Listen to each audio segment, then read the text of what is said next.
Hey guys, welcome back to today's podcast episode. And yeah, I'm sorry it's been so long since we've done a last podcast.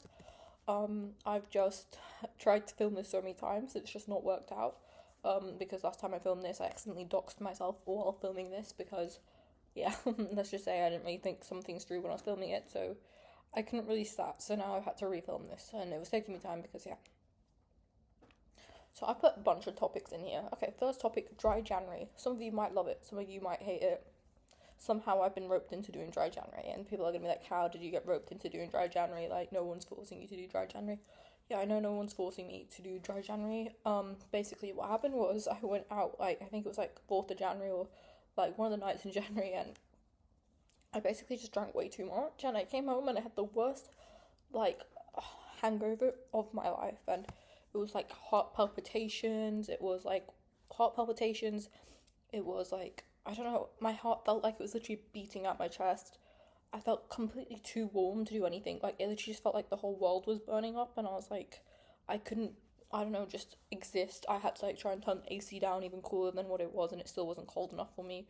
I was trying to find anything cold, but that's normally me when I'm hungover anyway. For some reason, when I'm hungover, I really just like to have cold things like milkshakes, ice cream. My favorite hangover meals are ice cream and milkshakes. It's literally the only thing I'll try and get when I'm hungover. That's beyond the point though. Like, I was trying to find anything cold. Um, what else was I doing? Oh yeah. I stood up at one point and felt so dizzy, like I was gonna faint, that I went to the toilet. Because my parents were like, if you're gonna throw up, throw up in the toilet. So yeah, I went to the toilet. Couldn't even like sit on the toilet because it was so like I still felt breathing on the toilet. So I literally lied down on the like cold toilet floor, like face touching the toilet floor, and that was when I was like, this is peak. Like, I can't be doing this with my life. And yeah, then I puked in a bin because I drank some milk, and then yeah.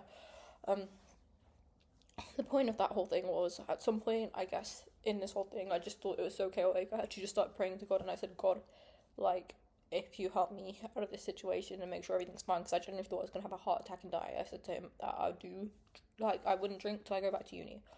So I somehow wrote myself into dry January. That being said, I've now done officially 13 days sober, and I can't lie, it's been a good it's been a good kind of life lesson for me, I guess.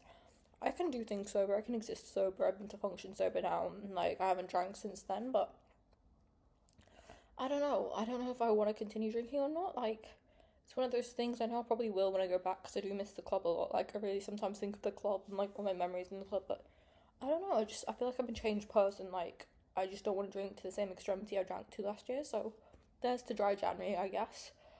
Speaking of dry January, I'm taking this shit so seriously. It's popping up in my dreams. Okay, and by this I mean I have some chaotic dreams as it is. Okay, in this past week I've had a dream that my dog died. Like, in my dream, my dog had died a few years ago. And we had two new dogs, and I was like hugging the new dogs, and I started crying to my parents about how much I missed the dogs, missed my old dog. What else type of dreams? I had a dream where both my parents were weight shaming me, and I was crying to them in that dream as well. I had a dream where my mum was pregnant with a child and a husky at the same time. I don't know how she could be pregnant with a dog. That makes no sense to me. And secondly, a child, and she's like postmenopausal at this point. Like, how is she gonna be pregnant with a child? I don't know how that made sense to me in my dream, but yeah, had that as a dream. What other dreams that might happen? I know there's some more dreams that I'm trying to think of now. Now, because I've had too many. One where I was like, I had this new car, and then I was starting to cry to my nan about how depressed I was. I don't know why that followed me into a dream. That one was kind of peak because I was like, why is this in my dream? Like, my dream's meant to be when I can just escape shit and just do whatever. And somehow in my dreams, I'm still finding a way to be crying about the same shit I cry about in life. And then I had a dream that the guy I had my first kiss with, I don't even know why I was dreaming about this guy because I've not seen him in a year. Like, literally, my first kiss last year was sometime in January, I must say. But I haven't seen him since then, basically. So I don't know why he popped up in my dream, but basically, we were talking, and then he started like shitting on my friend, and then I started shitting on him in my dream because I was saying to him he's like a horrible human being and stuff. That wasn't too bad of a dream. Like, I felt like I got a lot off my chest in that dream to this guy, but that's beyond the point. Okay. Um, Nah, my dreams have just been horror recently, and if it's not like something really depressing or like out there, it's like the really scary ones. Like, I think I had a dream once here that, like, I was getting like, you know, when you're sleep paralyzed? I had a dream. In my dream, I was sleep paralyzed, and like I could feel like the thingamajigs, like I don't want to say demons because I don't believe in demons, but I could feel something like talking to me or something. And so I woke up inside the dream and I went to my parents' room inside the dream and I said to them, can I like stay with you guys in your room? Because I'm so scared. And like, can I just sleep here because I'm so scared inside my dream bed? This is still a dream. And they said no. Because yeah, it was a dream and they would just sent me away back. And yeah, so that wasn't a great dream. Bear in mind, this is why I don't sleep till anyone's awake now. Because at least now I know if I have a nightmare, like, yeah, but what the heck is happening with my dreams? And then the most recent one, which really makes me laugh, is this whole dry January one. Because why the heck? The other night, right, I had a dream that I was back, like, talking to some of my uni friends, and we were having a function, right, in our flat. It wasn't in our flat. It was actually at this I want to say year 13's penthouse from here, but I don't know why my uni friends were there. And like they went to pour me a drink, like they had a bottle of vodka and they went to pour me a drink, and somehow even in my dream I was like, stop, I'm doing dry January. Okay, so that might be slightly funny, okay, even I admit that's kind of stupid. Like I don't know why I'm so committed. Like I can't even just leave dry January alone in my dream. Like it's following me, guys. But I also think there's like another meaning to this type of shit, you know what I mean? Like if you're constantly like saying stop, I'm doing dry January, it shows, right? Like people say like, oh, when you're not in control and stuff, you will do things against your morals. Not really.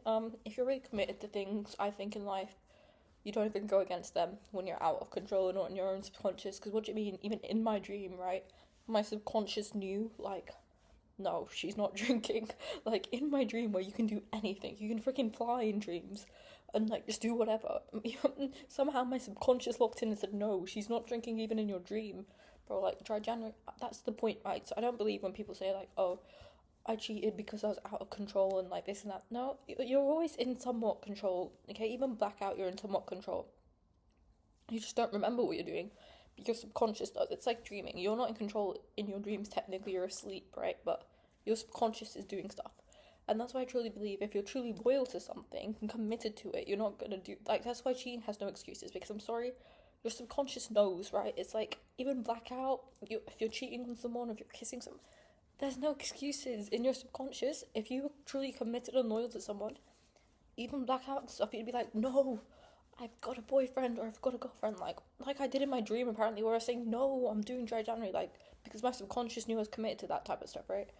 It's like the same with like, I don't know how to say it. It's like, for example, right, I don't eat beef. If I'm blackout or even like far severely gone, you would never catch me eating beef. Even blackout or like farly, I don't know how to say far gone, I guess. Like you'd always catch me being like, the people, does this have beef in it? I can't eat beef. Like if there's one thing I'm taking with me, it's these things that are within me because I'm committed and loyal to them, right? And that's why I believe people can't blame their actions or not being there physically or mentally on cheating, because you don't have to be there.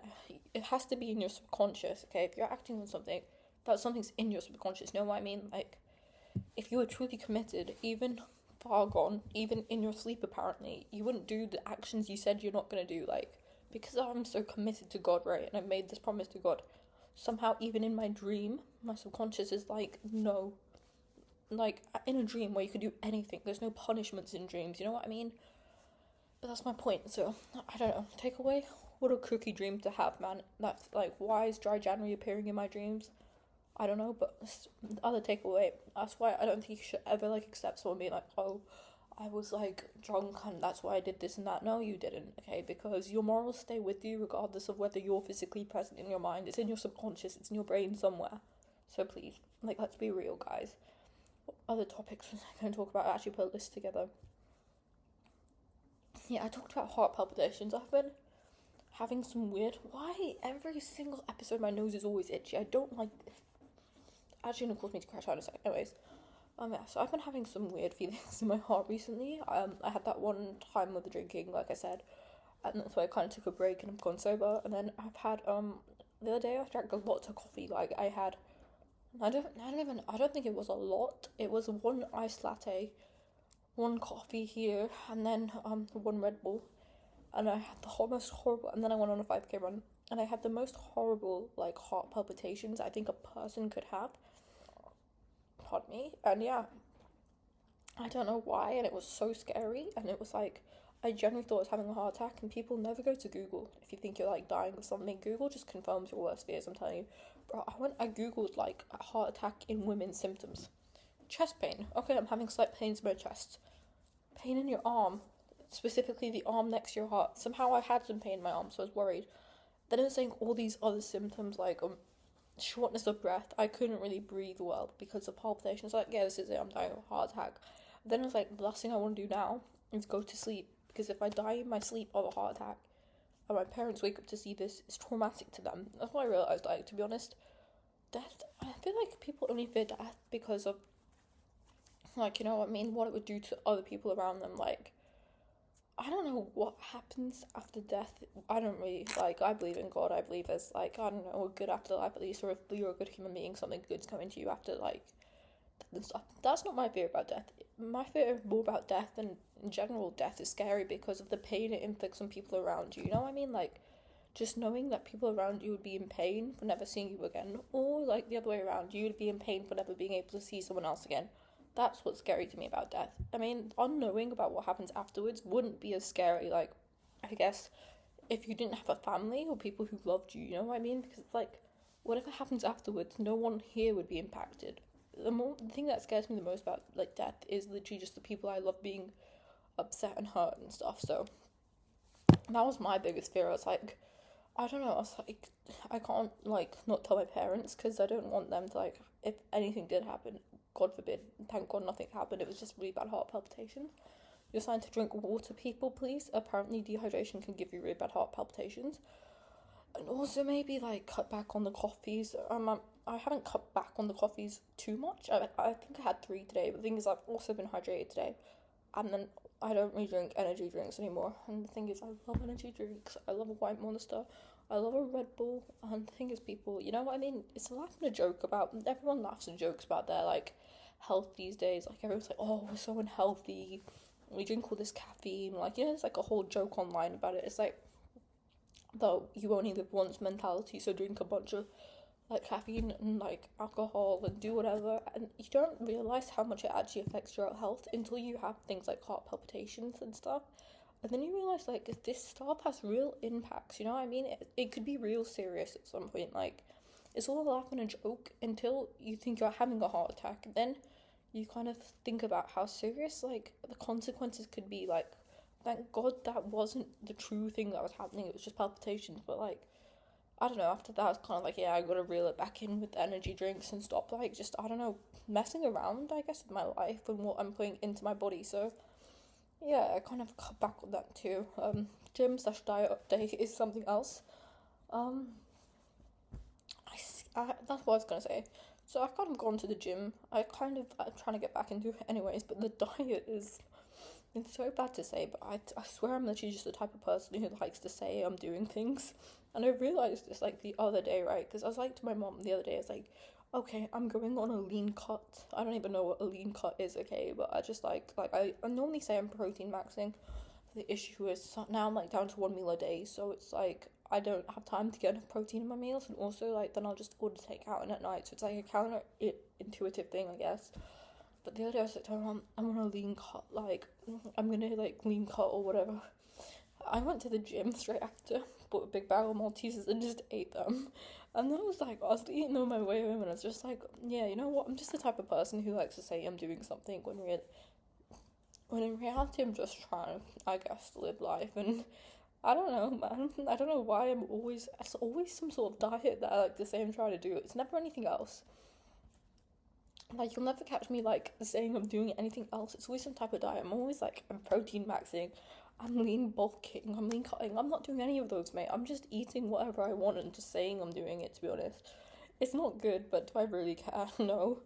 Maybe I need to act a bit better upon it and stop, like, using it as bragging rights when I'm not actually doing any of it, but still. The next thing I'd like to say, why is my nose so itchy? Sorry, guys. This is so frustrating. Okay. Next thing I'd like to say. Understanding people's anger is not your fault all the time. This is one thing. It's taken me a long time to like just accept in myself. Like, sometimes you can't control how people are gonna be towards you, especially in hard times. Like, some people, they will be having really tough times and worries, and you'll just be there. You won't even have to say anything or do anything, but you'll just be there. And that's enough to cause them anger, I guess, and that's not your fault. And you have to sometimes look at them and think, like, what is their situation they're going through? And I know it's hard sometimes because it's taking me a long time to realize this, but you have to rationalize with your brain that these people aren't angry at me because of me. These people are angry at me because the situation they're in currently is frustrating them, and they have no one else to be angry at. So I know you're like the scapegoat, I guess, for the anger, which is sad, but you have to accept it's got nothing to do with you yourself. It's just they have no other outlet, I guess. And is it healthy? No. Okay, it's not healthy to always be there and see people cause you hurt and stuff. It's not healthy to just accept people's anger, but it's a healthier coping mechanism to realize not everything's your fault in life, okay? People's anger is not always your fault. People could be having horrible days. People could have received horrible news and they don't know how to cope with their feelings, or maybe they're not as emotionally in touch with their feelings as they like to think they are. So instead of responding in mature ways, they take their anger out on you because you just happen to be there in the proximity. And you know what, once you understand that and you just you let it go and you realize people's anger can't really impact you, because at the end of the day you feel worse for them, I guess, because the fact they can reach the point of anger shows how much pain they're actually in, I guess. I don't know, then you realize it's not gonna hurt you, I guess. I don't know, maybe I've just built a really strong mentality up, I guess, recently. But yeah, it's one of those things. You just have to realize a lot of the time when people are angry at you, unless you've done something to physically cause them to be angry, then maybe it is your fault. But if you've not done anything and you're just sat there and someone starts screaming at you, that's normally not because of you, to be honest. That's normally just because they're frustrated in their own life and they have nowhere else to, I guess, use as an outlet, and you end up being the outlet, guys. And this one's a good one. I saw this on TikTok. It says one wrong hit and the glass breaks. I actually saw this on one of those iPhone screen protectors. It was like an ad, but I thought this was a really good saying, to be honest, about anything in life. You could with my phone, right, especially, you could chuck it 500 times and it hits one corner, but that's the strong corner of the phone. Great. You hit it, I don't know, in one wrong place, cracked. It's the same with humans, right? You can hurl abuse at a person, right, multiple times. You can say so many mean things to a person and it might bounce off them because either they know that's not true, or they're strong in those areas of life and they don't need it. But the one spot they're weak, when you say something that hits that one weak spot, everything falls down. And that's why I think, I don't know, it's always very important what we say to people and how we, I guess, use our words.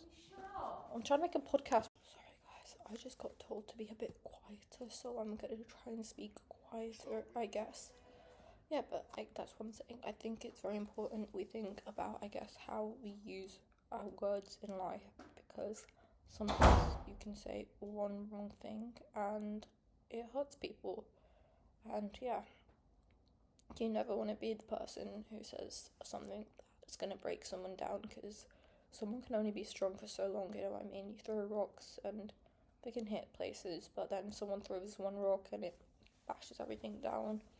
You don't want to ever be that person. That's why I refuse to criticize people all the times, especially in things they can't change. I think it's so easy in life to just mind your own business, and that's the thing with me. I'm one of these people, right, who's yeah, I just mind my own business a lot. It's the same with when people men, especially in this generation. I don't know why there's such an image of women on their periods, these raging monsters and whatever. It's painted like that in the media. It's literally not true, to be honest. I feel I'm actually a relatively calm person, regardless of what time of the month it is, whatever they call it, I guess. That's not the point. The point is, I would never start a confrontation with a person anyway, because I just sit here minding my own business half the time. Half the time I'm just watching TV on my computer if I'm so real, and just eating food. Okay, and I don't know, I always end up in confrontation sometimes, and it's because someone has decided to, for some reason, come into my circle of peace, stop criticizing my life, and they don't like it when I stand up for myself and fight back because of it. And it's like, but this wouldn't have happened if you just minded your business, you know what I mean? The same like if I'm on my period, right? It's like, let me sit and watch my show in peace. Don't speak to me, just leave me alone. And I'm not gonna be horrible to you. Like, it's not that deep. Like, don't comment on what someone's eating. Don't comment on what someone's doing. Don't comment on how someone's living their life if you don't want the same happening back to you. It's just basic common sense. Mind your own business and you don't get into people's problems.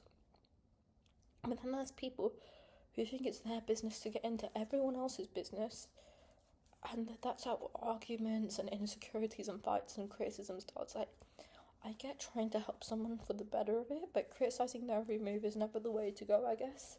I'm just someone, I guess, who likes to mind my own business. Like, I'm a very peaceful person. Like, honestly, I think, yeah, that's my thing. I feel, I've okay just like peace enough in my life that I am happily here minding my own business. Like, I will never start something with you. I like probably like most people I don't even approach, to be honest. I'd just be sat here minding my own business, watching shows, right? Like I said. And then I don't know, people comment on my life, and then the thing is they don't like it when you comment back on their life. I'm like, I don't know. Speaking of periods, man, I don't know why. This is gonna sound like a really stupid thing to say, but it gives me an ick when I see these men on like, I don't know, Instagram or like TikTok or something, right? And they're like, oh my gosh, my wife is on her period, so I made her a steak. What are you doing? Why? It's just so like, I don't know, like, it makes you feel like he thinks his wife's an invalid. Like, I don't know, to be honest. Maybe I'm too independent these days for men, but it's like, that's like the biggest ick. Or like, he's just pamping his wife when she's on her period. She's like, she needs a steak because she's losing blood.